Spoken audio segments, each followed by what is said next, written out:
Everyone, welcome to my channel FSO prep.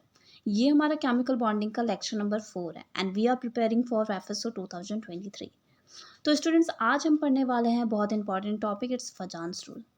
अभी तक हमने पढ़ा केमिकल बॉन्डिंग के बॉन्ड्स के बारे में। We have strong bonds, weak bonds, ठीक है, उनके अट्रैक्शन हमने देखा। एंड वी नो दैट कि अगर फोर्स ऑफ अट्रैक्शन अगर केमिकल स्पेस में देखने को मिलता है, it means it increase the stability, okay. And exothermic reaction होता है और पोटेंशियल एनर्जी इसकी डिक्रीज करता है। So now we are going to talk about Fajans rule. तो बेसिकली हम फजान्स रूल में देखते क्या हैं कि जैसे आयनिक बॉन्ड होता है, जैसे कैटायन और एनायन के बीच में बॉन्डिंग होती है, तो वहाँ पे भी कुछ कोवलेंट कैरेक्टर देखने को मिलते हैं, ओके। तो here we talk about the covalent character of ionic compound. इसमें क्या होता है, जैसे कैटायन है, ठीक है, कैटायन के पास पोलराइजिंग पावर है किसी भी एनायन को अपनी तरफ अट्रैक्ट करने का, और जब वो अट्रैक्ट करता है एनायन को तो वहाँ पे क्या होता है, ओवरलैपिंग होती है, ओके।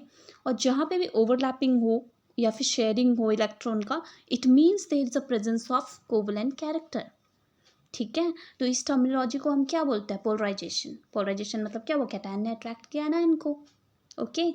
ये बेसिकली क्या है, इसमें 3 रूल्स होते हैं। सबसे पहला होता है कि जो कैटायन का साइज़ है ना, वो स्मॉल होना चाहिए। जितना स्मॉल साइज़ होगा उतना ही वो ईजिली अट्रैक्ट कर पाएगा एनायन को, ठीक है। उतना ही उसके पास पोलराइजिंग पावर ज़्यादा होगा जितना कैटायन स्मॉल होगा। अगर एग्जांपल हम देखते हैं, जैसे सोडियम है हमारे पास, मैग्नीशियम है और एल्यूमिनियम है। तो एल्यूमिनियम क्योंकि एक्रोस अ पीरियड हम जा रहे हैं तो साइज़ क्या हो रहा है, डिक्रीज़ हो रहा है, ओके।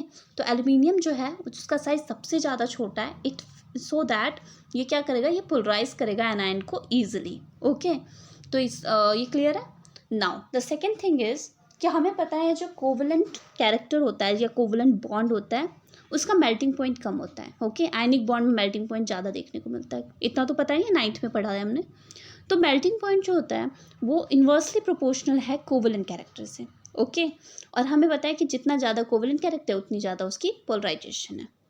तो ये चीज़ क्लियर है। तो मैं रिवाइज करवा देती हूँ कि कैटायन का साइज़ स्मॉल होना चाहिए, जितना स्मॉल साइज़ होगा उतना ही उसमें हमारा पोलराइजेशन देखने को मिलेगा और उतना ही कम मेल्टिंग पॉइंट होगा उसका, ओके।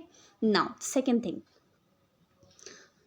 एनायन। एनायन का साइज़ कैसा होना चाहिए, क्या उसका भी छोटा होना चाहिए साइज? नहीं, एनायन का साइज़ जितना बड़ा होगा ना उतना ईजिली वो बुद्धू बन जाएगा।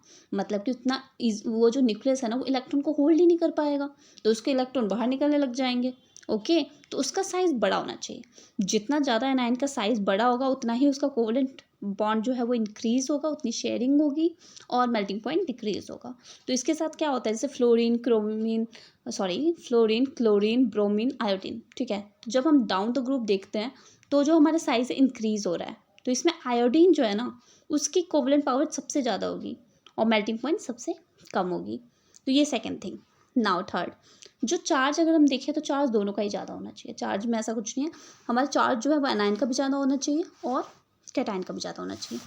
तो charge equal on both anion and cation, okay. Now अगर हमारा कैटायन का चार्ज ज़्यादा, दोनों का मतलब अलग होता है, बस चार्ज अगर कैटायन का ज़्यादा होता है इट मीन्स वहाँ पे इलेक्ट्रॉन हमारा कम है, तो उसका इफेक्टिव न्यूक्लियर चार्ज ज़्यादा है कैटायन का, ओके। और वहीं पे अगर एनायन का ज़्यादा है इलेक्ट्रॉन, अगर एनायन का चार्ज ज़्यादा है तो इट मीन्स वहाँ पे एक्स्ट्रा इलेक्ट्रॉन प्रेजेंट है, which is also beneficial for us, fine. तो ये 3 चीज़ है फजान्स रूल में, बहुत सिंपल है, क्वेश्चन बहुत इजी आता है। ऐसे ही डायरेक्ट क्वेश्चन पूछेंगे, आपको बस पता होना चाहिए कि कैटायन का साइज़ स्मॉल होता है, एनायन का साइज़ बिग होता है और चार्ज दोनों पे ही ज़्यादा होना चाहिए। Thank you so much.